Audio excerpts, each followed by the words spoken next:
Continuing coverage of campaign 2016 as Secretary of State John Husted made a stop in the Valley today. His mission, getting more people to the polls. As 27 First News reporter Molly Reed tells us, he thinks Ohio could have a major impact again on this year's presidential race.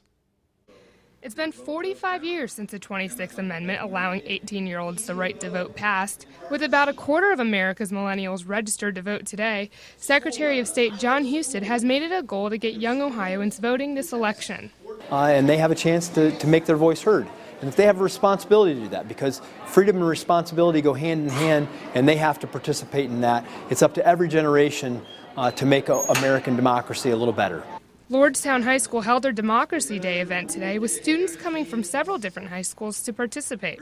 There, Secretary Husted spoke about the history of America's voting rights to teach the students that their voice counts too.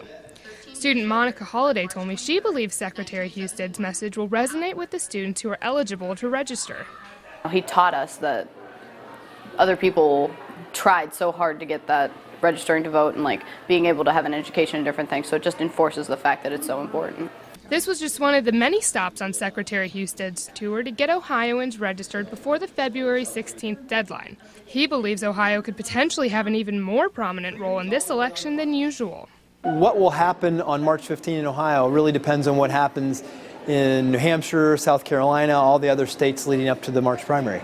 If it's undecided on March 15th, Ohio really could decide who the nominee is for the Democrats and the Republicans. Voting for the March primaries begins February 17th in Ohio. Secretary Husted says with nearly a month to vote, everyone registered should participate, whether it be through mail-in ballots or during the 13 hours on Election Day. In Lordstown, Molly Reed, WKBN 27 First News.